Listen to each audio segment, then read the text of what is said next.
Hello and welcome to this video where we're going to be looking at the basics of electric fields, and we're going to start off by recapping things that you learned at GCSE, mainly about static electricity. Now when you did this at GCSE, what you will have learned is that most objects are neutral, and the reason that they're neutral is because they have an equal number of positive and negative charges. So there's only two types of charge, positive and negative, and when you've got an equal number of positive and negative charges, they cancel each other out, so you end up with an object that's neutral. And you may well have done an experiment like this where you, for example, you charged up a rod, gave it a positive charge, you brought it close to another rod that was just hanging from a piece of string, and what happened was that you saw, for example, that this rod moved away. So there was a repulsive force between these two things, and you learnt that because this was positive and there was a repulsive force here, then this thing also must be positive, because what you found and what you were taught is that like charges repel. And when we say like charges, we actually mean the same. So in other words, if you've got two charges that are the same, positive and positive, then they'll repel each other. If, however, you have two opposite charges, so you have a positive charge and a negative charge, what will happen is there will be a force of attraction, and so this thing will move towards the rod that you're holding. So opposite charges attract. And you can charge things like this up really mainly in two different ways, and you learned about one at GCSE. So the one that you learned about GCSE was charging up an insulator. So for example, if you've got a plastic rod like this, and what you saw was that if you took, for example, a cloth and a rod that were neutral to start off with, and you rubbed these things, then what happened is that you could charge up this rod and this cloth. And so you rub the thing, it created friction. Friction enabled electrons basically to be rubbed off of this, for example, onto this cloth. So the electrons were transferred across onto this cloth here. So to start off, it was neutral. It's now got an excess of electrons, which means it gains a negative charge. This thing was neutral to start off with because some of the negative electrons have been transferred away from it. It's left with a positive charge, so altogether it becomes positive. It could well be that if you use a different type of material, when you rub the cloth on here, that the electrons are transferred the other way, in which case the cloth becomes positive and the rod becomes negative. There's no way of predicting how that's going to happen. It's just a property of the material that you're using, really.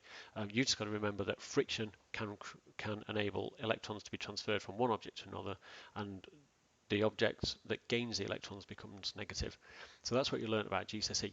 There is a second way that you can charge objects up, and this is for conductors, because if you held, for example, if this was a metal rod, if it was a conductor, and you held this end, when you rub the electrons off of here, potentially what could happen is electrons that are in your hand replace the ones that have been transferred across, and so the object remains neutral. In that case, you can't, so that's why you can't charge up a conductor using this method. But you can charge up a conductor using electrostatic induction. So let's imagine we've got a metal sphere like this. It's on a stand that's made of an insulating material. So this thing is basically not touching anything that can conduct any of the electrons anywhere. Now normally what would happen is that you've got your positive and negative charges distributed evenly over here. The positive charges can't move, but the negative electrons are free to go wherever they want. But normally they're dispersed equally all over here, so this object's neutral.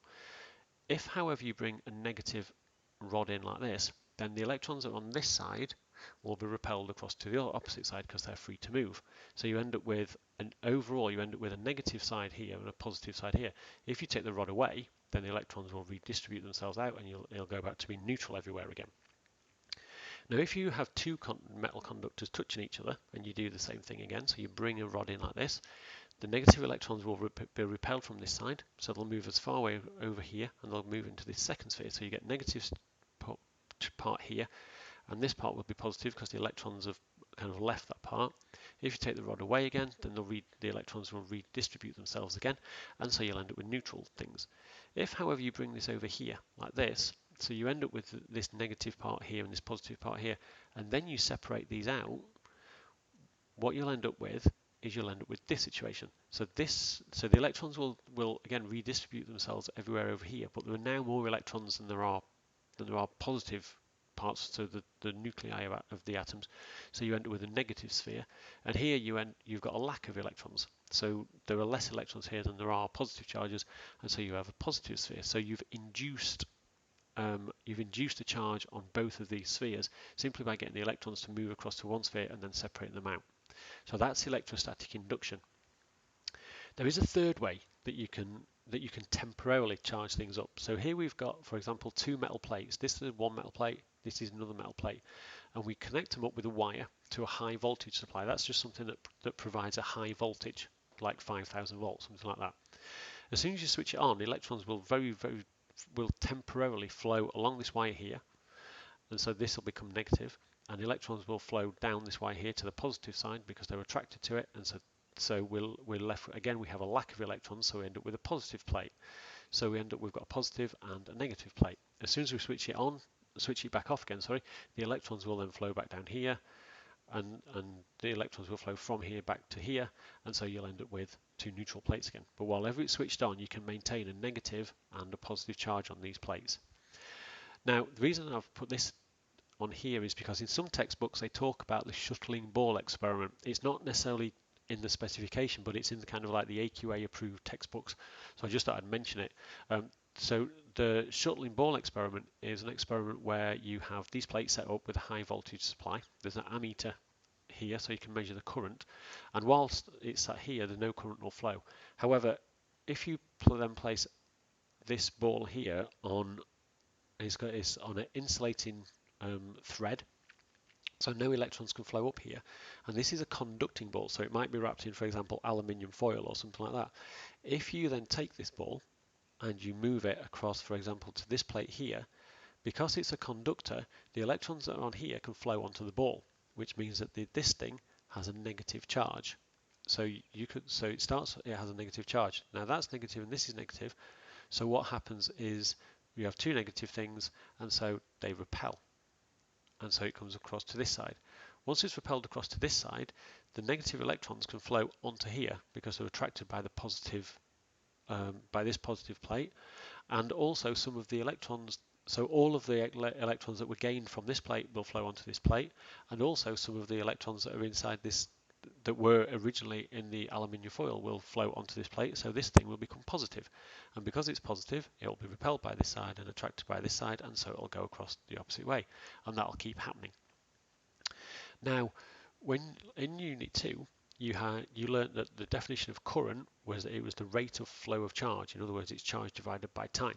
So you could actually work out how much charge this ball carries every single time it moves across. Because if you measure the current,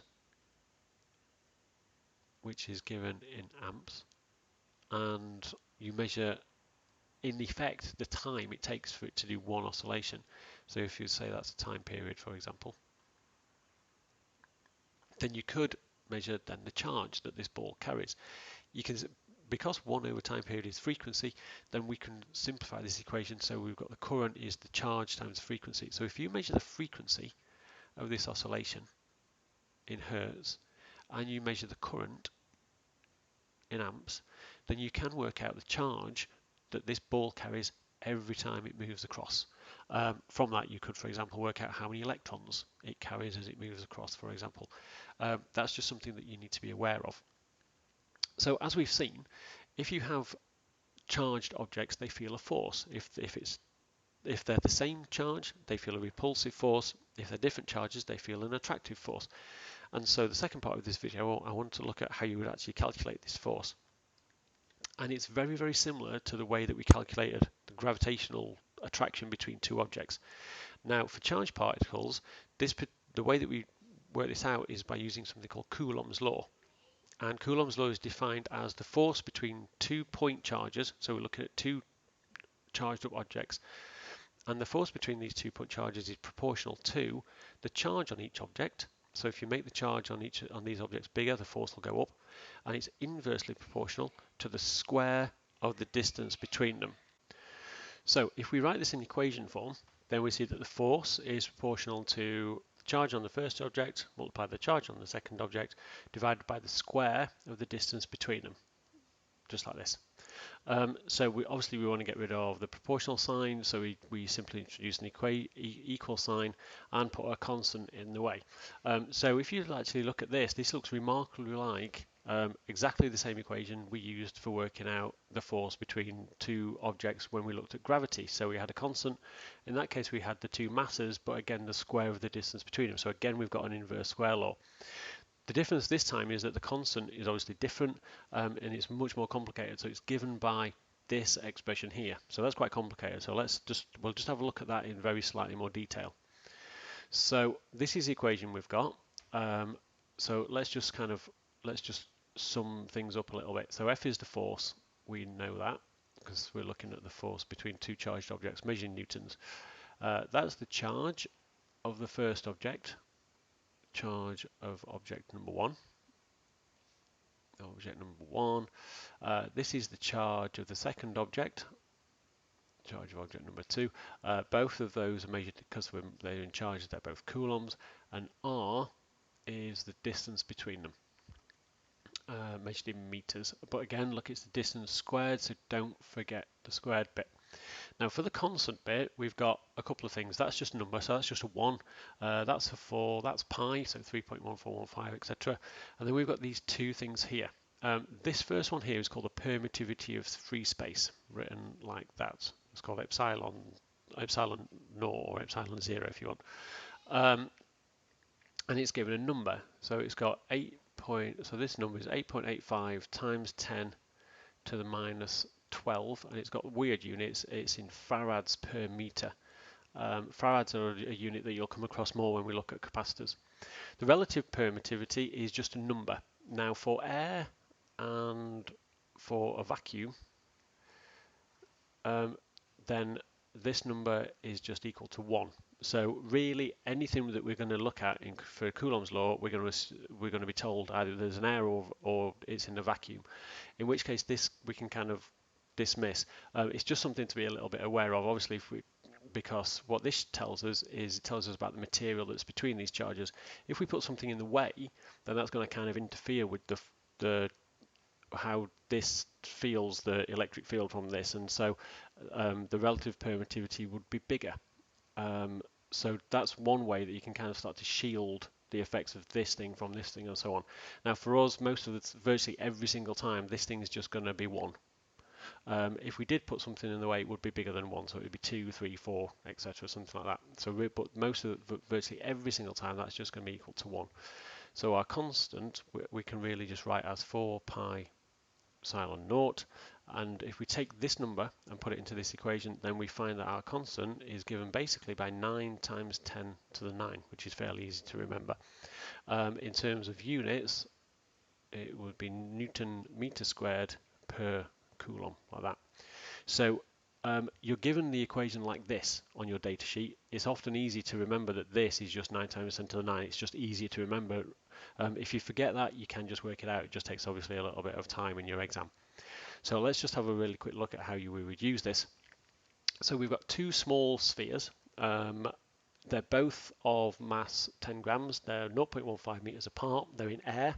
So because they're in our air, we can automatically say that relative permittivity is equal to 1. So we can basically just ignore that. They have a charge of 10 nanocoulombs and 15 nanocoulombs respectively, just like they're shown up here. So first of all, we want to calculate the size of the electric force, so the size of the force because they're charged. So we simply write down our equation, Q1, Q2 over R squared. Put our numbers in. Well, K we've just seen is 9 times 10 to the 9. Q1 is 10 nanocoulombs, so 10 times 10 to the minus 9 coulombs, multiplied by the charge on the second one, which is 15 times 10 to the minus 9 coulombs, all divided by the distance between them. So the distance between them is there, 0.15 meters, and then we square it. And if we do that on our calculator, then we end up with 6 times 10 to the minus 5 newtons, like that. So it's actually a really small force. But let's have a look to see how this compares to the size of the gravitational force between them. So we write down our gravitational equation, which looks like virtually exactly the same. So it has exactly the same form as this, and the constant's just different, and we're dealing with masses, not charges. We put this in, so the constant is 6.67 times 10 to the minus 11, multiplied by the masses in kilograms, well they're in grams, so we need 0.01 multiplied by 0.01 because they're both the same mass, divided by the distance squared again, which was 0.15 squared, and if we do that, we get 3 times 10 to the minus 13 newtons, so much smaller.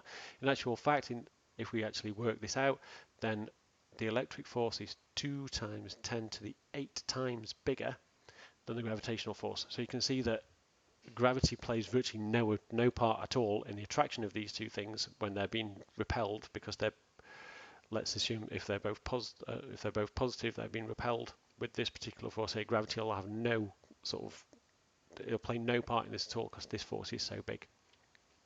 So in this video we had a really quick review of static electricity. We looked at the shuttling ball experiment, and then more importantly we looked at Coulomb's law and how we use it. So thank you very much for watching, and I will see you again soon.